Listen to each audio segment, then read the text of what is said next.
Welcome back. You're watching Checkpoint. Now, today we're talking about political parties, as we've been saying, whether the state of democracy, and we'll put that in quotes, within the parties is a reflection of our democracy. Are we being too hard on political parties in this country? We keep comparing them to the US, which has had independence since, what, 1784, thereabouts? So perhaps we need to relook political parties. In my panel today, we'll talk about that. We have had some good representation. Obviously, not all the political parties can be represented here, but the two big ones. Thank you, gentlemen, for joining us. I'd like to start with you, Omingo Magara, Chair of Center for Multi-Party Democracy. When you take a look at political parties in this country, do they live up to their mandate? Do they serve the purpose that they are meant to? Thank you, Yvonne. First, let me say that comparing ourselves to the best is not a wrong thing, because we all aspire to grow. The only mistake you can do is comparing yourself with the worst. Having said that, it is true that when you look at abstract, the ruling coalition today carries a party that was younger than about a year before elections. That tells you a lot. That we keep mutating and changing as we finish our electoral process. And that has left us almost a little exposed in terms of propagating and growing the party from one level to the other. I think this courtesy of what it's been before, and with the mischief which was trying to be addressed by removing that party from individuals, by having the nation supporting political parties to the extent, therefore, that anybody who doesn't have money can participate in party elections because the party can be financed by state. There's an issue in that, of course, and yet to be addressed. But basically, most of us live and know the party slogan towards elections. Very few parties stand beyond party elections. And I think it's regrettable. It shouldn't be, because political parties influence and form government. So if you don't mean what we say after we got the power, I think it's pathetic. Okay, and I think, Sakaja, that talks straight to the National Alliance Party that won the election 8-9 months into its formation. Many still say till today that, TNA was just a machine to get President Uhuru Kenyatta into power. What guarantee do we have that TNA will be here 5-6 years down the line? Thank you for that. TNA as a party, which I chair, is not a party that was formed purely for the purposes of elections. When we were forming the party, we had certain ideas around changing the tone and nature of our politics. It is a struggle. It will take a lot of time. And I assure you that the party will still exist many years to come. We're trying to do a lot to establish the correct kind of structures that outlive individuals. As Mheshimiwa Omingo Magara said, part of the challenge with political parties has been the fact that many have been driven by individuals, such that, especially because of financing, that when that individual ceases to be interested in the party, then the party disappears. But I think it's fortunate that now we have a legal framework through which political parties are governed that will ensure that parties can be able to be funded from the state, and so the parties can go on beyond just... Okay, and I'll pose the same question to Kajwang in just a moment. If you were to describe the personality of TNA, and like we say, we keep comparing ourselves to the best. In the West, who a Democrat is, who a Republican is. From the way they talk, the way they dress, the values they espouse, how would you describe TNA?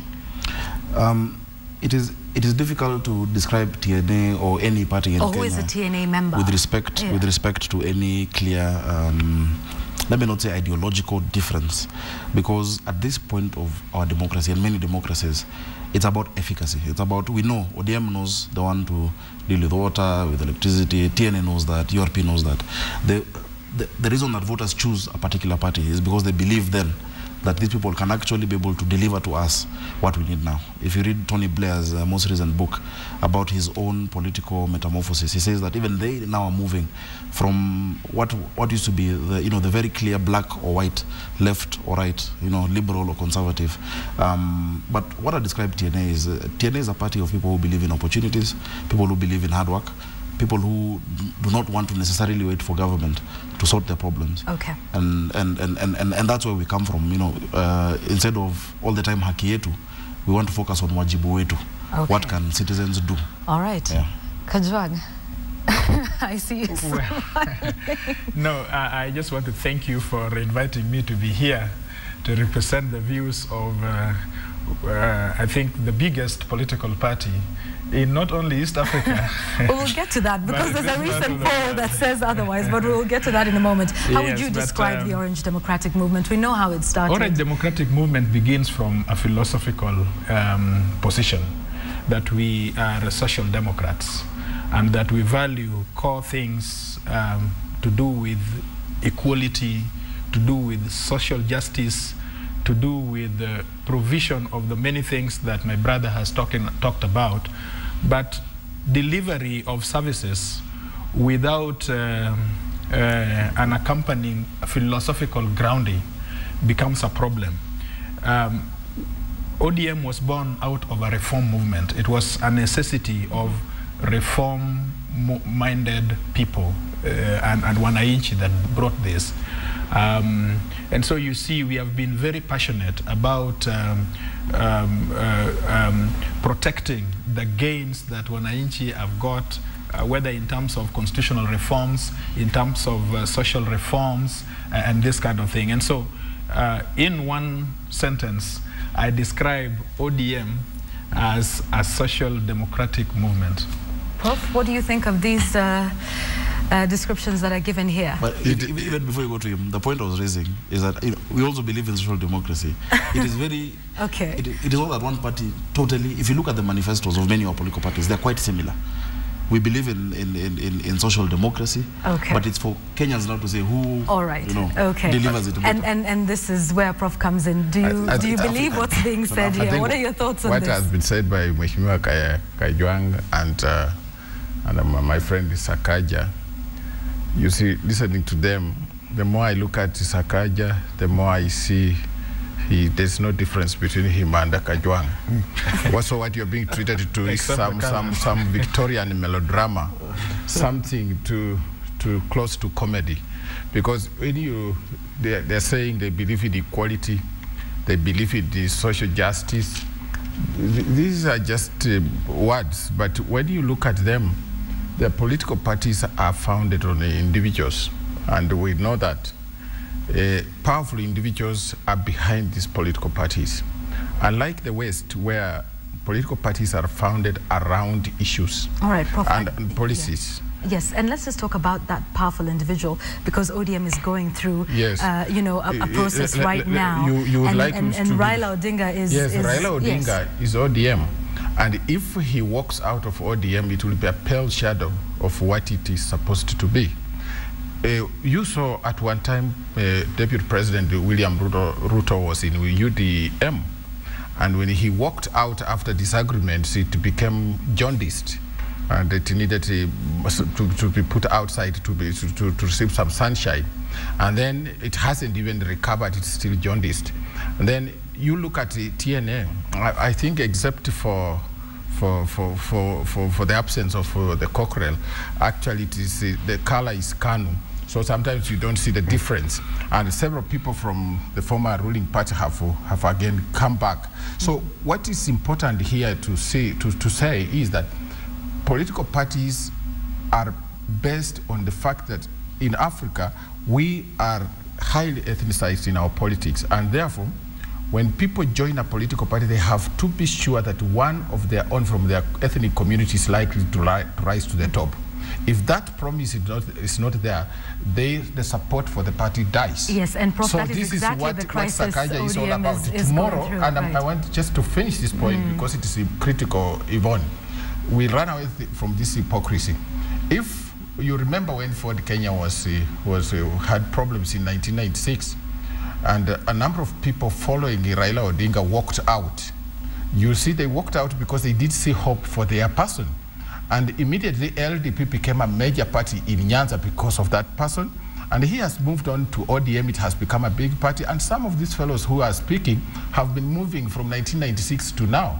So tomorrow, if the president moves out of TNA, it will be nothing. You saw it when Mwai Kibaki walked out of NANC and then formed PNU. Yes. After the 2007 elections, PNU was nothing. He knew he had finished it. He had finished using it. political parties in Africa, and especially in our country, is toilet paper. This tissue paper you can use and discard. And if you are very fair to the political parties, you can turn them into mats, where you can wipe some matope on it and then rewash. But mostly they are toilet papers to be used and then discarded. All right. I think, Professor, can I have a, yes, Edward, and then we'll come to you. Yes. I really understand, or I'm trying to understand the frustration of academicians and prof. But I think, to be fair, this issue of whether political parties are galvanizing around individuals have been a little overstated. Even if you look around and you look in Africa or you look outside of Africa, there will be one or two people who are outstanding in a political party. That is definite, because those people happen to articulate the policies. They happen to have been given also the opportunity to be spokesmen in some cases. They happen to be also people that resonate with one another. Before he picks it, if you go to ANC, for example, Mandela, and right now even the president, if you go to ZANU, for example, Mugabe, if you go to the opposition, Sekedu, if you go out of Africa and you go to France, allow me to interject. Because there is the question within the party of ODM, Raila Odinga being a very central figure, and there is also the question of there is no clear delineation between party leader and chairman. And I read somewhere someone said that if Henry Koskei were a little stronger at the time that he was there, then there'd have been a clash. But you know, it seems like those lines are very blurred. And let's not run away from it. Raila Odinga is the face of the party. I think that is a fair comment. That is really a fair comment. But that notwithstanding, there will always be individuals that stand out. Well, if we start talking issues of the content of what makes therefore the political party in terms of its constitutive instruments and so forth, and you want to say, so what does the party leader do and what does the chairman do, you will find that the instruments are very clear. Except, of course, these things cannot be done in a vacuum. There is also the voter who is just impressed with somebody because he happens to have some enigma around them. And so you find that a party leader speaks, he is perhaps more outstanding than the chairman. Or a chairman speaks. There was Kamotho. And when Kamotho spoke, Kanu spoke. And yet when you go to the constitution, nothing gave Kamotho more opportunity than the chairman or anybody else. You understand that the question that Yvonne is raising is fundamental. There are no institutions. The setup is not clear. And secondly, there are no members of TNA. Just like there are no members of ODM in this country. Yes, but there are followers of Uhuru Kenyatta, and there are also followers of Raila Odinga. Just wait. All right. Before we get there, let's. Why can you allow me to make my point? Because Prof, you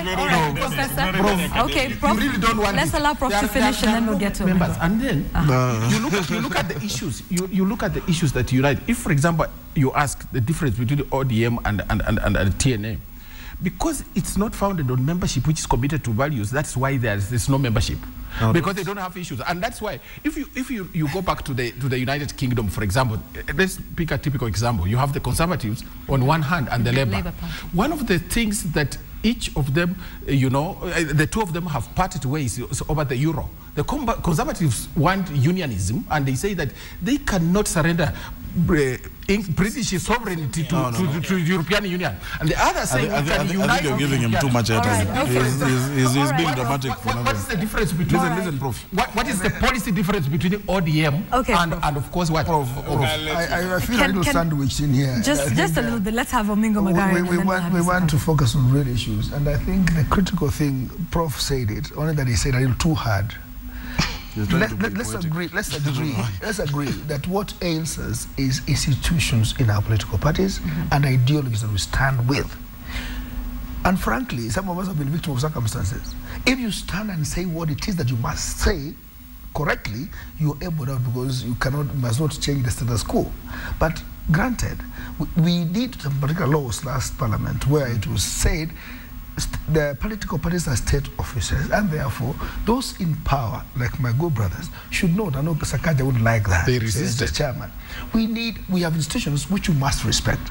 We said let's disabuse the political parties by introducing state funding, so that this gentleman is not an enigma. An enigma could come in terms of liquid. So we really, and you know, by poverty levels, we are saying we should separate those two items and have our people look into issues, and anybody else who doesn't have the capacity can even be funded by state. That is not happening because we have an issue in terms of state funding today. Let me say this, and I support the issue of state funding. First of all, whatever Professor said, there is some truth to it, definitely. That in the formation of political parties, there's always a pioneer and a leader around who people coalesce. Even if it's in the UK and the Churchills and the Thatchers, at the time when those parties were really getting the ideological grounding, and that happens even within the age of our democracy. But the question is, how do we really build national political parties and political parties that stand for something? Now that there's actually state funding, you don't have to wait for 5 years to wait for the personality who wants to win an election to come and put money. Political parties will have money all through to actually, one, make themselves national by having elections in the grassroots, by creating membership across the country. And the more we go that way, we'll have actually fewer political parties. We believe in democracy, but the idea that if I want to vie for president, I must have my own political party must really be you know, disabused. Okay, and while we talk about that, though, and progressively, all right, okay. And you raise an important point, Sakaja, the reason that, you know, if I want to be president, I don't have to start a political party, but that's exactly what Uhuru Kenyatta did. He did start TNA and then won the election 8 months later. That is perfect. Everyone did that, Everyone ran on the except party. ODM. Except ODM. No. ODM had been there from 2005. It was fair to us. It had been there, but you know the history of ODM and Raila Odinga, as has been said. But I don't want to speak about ODM like that. All parties, all presidential candidates had their own party, including Dida had a party called, what was it? Something, I think it is and doesn't that tell, yes. ETC. Yes. It is not right for us to come here and pretend that our political parties are ideal.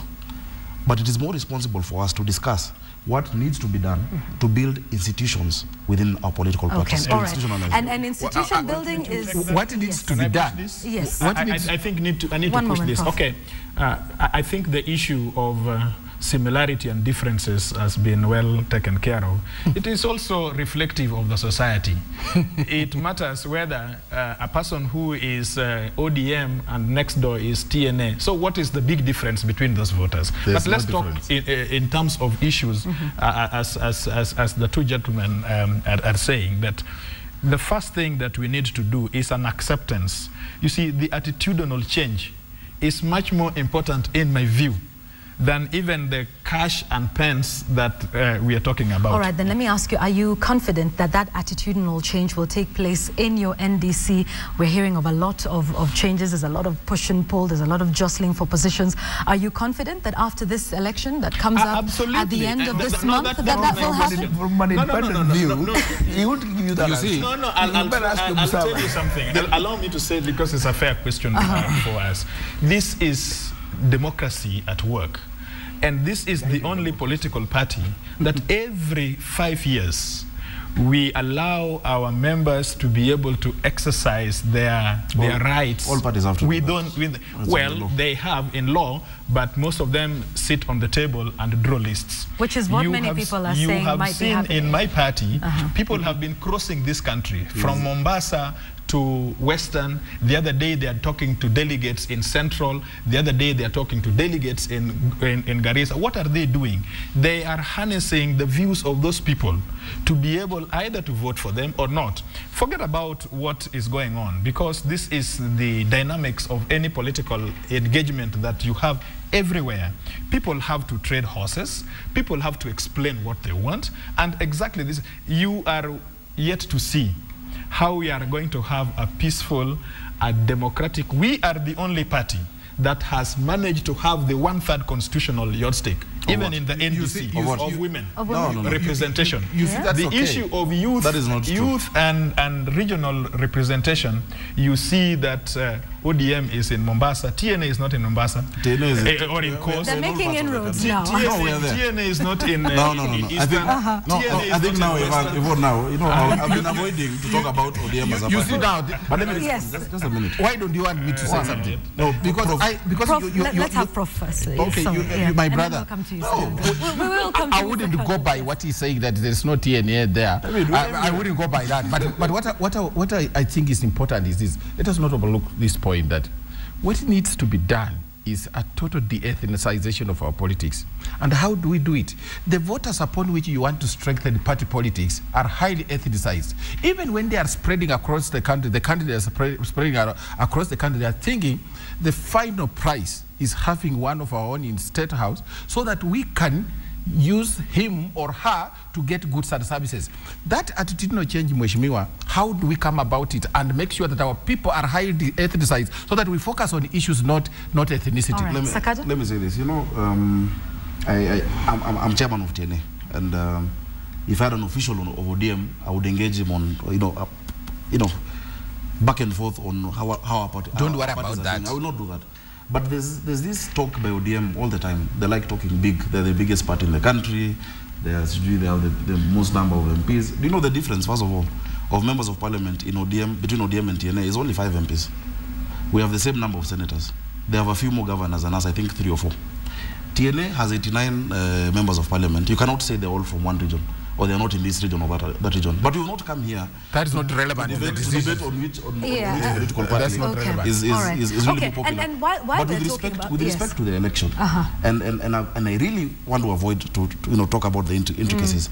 We have seen a section of people saying that, look, this thing is already prepared. There's a list of people. They say that the SG is going to be a certain lady, and they know definitely that is what's going to happen.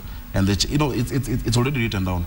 You can try and do window dressing at the top to make parties look de-ethnicized. Get a chair of this community or out of this community. Yes. But the real question is, how are all political parties going to the people across this country to engage them and to make them members? It is important. That is true. Right. Even as we say this, very quickly, it is very important to know that there is parties members and then there is supporters. This is what Kenyans don't seem to know. Everybody will say this party is popular or that party is popular, but what is the membership? ODM has membership of some 4.7 million. But out of those 4.7, yes, you can go to the registrar and check out that it is supposed to. But give me a minute. The point is that elections are not done with those memberships. They have delegates. Elections are done by delegates. Yes. So you should be talking about how these people are talking to the delegates. And delegates are just some 6,000 or so people. All right. And we will come to the role of members of the party and how they strengthen this. But we do. According to the registrar of political parties, the party with the highest membership in this country is TNA. You can check it for yourself. For us to give value to Kenyans, I pray that we don't focus on political parties, but talk about issues that touches on the entire democracy of political parties. Which is what political parties are supposed to address. And the conversation is getting interesting. And I'm informed we have Tom Wolf on the line. He works for Sinovet, if I'm not wrong. Tom, if you can hear me, thank you so much for calling us in on Checkpoint tonight. What's your comment? The company is now called Ipsos, but don't worry about that. No, first of all, I apologize for interrupting. This is a fascinating and very important discussion, and I'm happy to make one small comment. Having been a part of a small team that did an assessment of Kenya's political parties a couple of years ago, all of us can do better, whether it's Kenya or the UK or any other country in terms of political party development. But I would just like to echo very quickly comments made by all of your presenters, I think, about 3 structural issues that make it very difficult for the parties to achieve the kinds of goals that you are talking about. The first one, I'll be very quick. The first one you've already mentioned, or has been mentioned, and that is the structure of Kenyan society. When you have half of the population under, or almost half, under the poverty line, and about 60% of Kenyans' families depending on homestead agriculture or livestock, it is impossible to ask parties to organize on the basis of ideology. What percentage of Kenyans, for example, pay taxes? It's very, very difficult in that sense. The second structural issue is the political parties act itself. If parties are required to be national, it makes it impossible for a party to organize and send any representatives to Parliament who are representing fishermen or herders or coffee farmers. If you want issue-based politics, you have to allow for subnational parties. And the third structural factor that makes it very difficult for these people to get out of these ethnic traps is the election system itself. There were people, including Professor Michael Chege, who went to the committee of experts when the new constitution was being developed and argued very, very strongly for a party list system.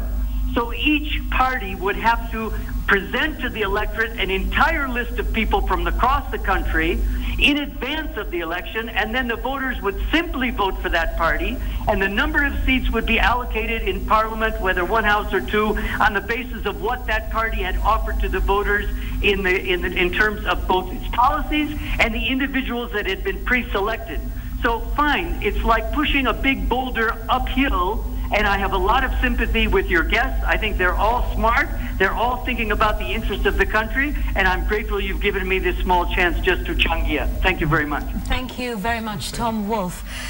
First time we're having a caller, so obviously we're definitely discussing issues that are pertinent. And he's raised something important, something interesting. Yeah. What if we take it away from the individuals and actually take it to the party and say we're voting for this party based on the ideals, and then after that start to appoint people from various parts of the country? Omingo, what do you think about that? That will be more involving. People will feel part of the whole process. And maybe then, even then, we need to respect institutions. Even the laws that we have today to govern political parties, we have institutions, we have some laws that we need to look into. And particular system of involving people from everywhere, it will help people feel part of the system and be able to work hard towards that party gaining a particular threshold for them to gain access to power. But as it is today, the winner takes all syndrome, or my big tribe, my big region, my big pocket, is actually the serious issue. Now, in working with what we have today, I think we have a serious hiccup in terms of political party funding. It's 2014. Nobody has received a nickel towards political party funding. We're waiting on the IEBC for that. No. There's a matter in court today. Yes. Because one, the money hasn't come in full dose, right, because they've given us about 0.3%, about less than 10% actually of the actual what's supposed to come out of the political parties. Two, the Political Parties Act mooted again in a hurry last time to block a few others from accessing power for resources. It says 5%. The threshold is curtails over the 54 parties. About 51 parties are out of the threshold, and that is the issue. But there's big canvas in court. Okay, all right. I'd like us to make our closing statements now as we go, because if we need to wind up our discussion. Statement, I would say that multipartism is a constitutional principle that we have put in our constitution. It is important that we realize these institutions that we are talking about and make real political engagement in political parties, one of which is what Mheshimiwa is talking about. And I want to put it at the doorstep of Jubilee government. Look, Jubilee government has the mandate to be able to mature and nurture political institutions. When Jubilee government comes with a budget or supports a budget which does not allow that finance, that the law says very clearly that it must be 0.3% of the revenue last realized. If that is not something that they want to fight for and make sure that it is done, then it is that government that is weakening the institutions that we are talking about. Okay, and so for me, I think we just need to strengthen these things and realize sooner or later we should also not be over ambitious. Okay. We are growing progressively with everything, and our voters will catch up with us as we grow up in the political parties. Sakaja, final comments? Before I make my final comment, I just want to respond to that, because ODM has, maybe that is part of the philosophy, a habit of shifting blame. Government does not anymore do budgets in the way it used to do. Parliament does appropriation. The budget came to Parliament. I did not see a single member of ODM, including Honorable TJ Kajwang, who also happens to sit on the speaker's panel, raise the issue of the percentage. Oh no, I should say that. I was in the legal committee and we actually brought it totally to the budget committee. But that's for another day. Yes. But what I'm saying is this: we still have an opportunity when we go back to Parliament, when the supplementary estimates come. The we can look at that. Okay. And I think it'll be important for us to increase the amount of money that goes to parties. On what Mheshimiwa Magara said, I don't think it was by mistake that there was a certain threshold that was put in the constitution for political parties to receive funding. Multi-partyism does not mean let's have as many parties as we can have, 100 political parties, 50 political parties. The quintessence of democracy as we see it in Kenya might be the states with 2 or 3 parties. I think we need fewer political parties, but better resourced, and political parties that actually are based on ideology. Finally, I want to say, and as a chairman of a political party, that I believe that the future of this country is going to be driven by political parties that are based on ideologies and institutions. I am working very hard with our team in TNA to make sure that we provide one of those political parties that will be based on a certain platform that you know what this party believes in. We have plans to engage our membership and all Kenyans on a number of issues, starting from leadership development, our grassroots elections, and ultimately our national elections. Appeal to our members. Yes. Appeal to our members. Really look into the act that talks about threshold, because it is a constitutional provision and a Bill of Rights that you have political right to practice politics. And therefore, you may forget that tomorrow, a party that was called XYZ can be YZX. Towards elections. So if you see your brother being chopped, the same fate awaits you. You can be sitting pretty today. PNU does not even have one MCA member. So don't sit pretty, because the same acts could land on you. Look into the Political Parties Act, amend that clause to include those ones who participate in elections. Otherwise, it will be against the Constitution to exclude others, including Wiper doesn't get, Ford Kenya doesn't get. Kanu, the Baba and Mama doesn't go to those funds, and yet they have members in the assembly, and they're required to run the very show. quickly from please engage us in Parliament. Yes, and from the CMD, it's just about making political parties accountable to members and accountable to the electorate as a whole, and also participation of the members. Just if you can speak about that in a minute, maybe. Well, what we will look up to is to ensure that we don't reverse the gains that has been had since independence. Remember, Yvonne, people lost lives in terms of multipartyism. People were maimed.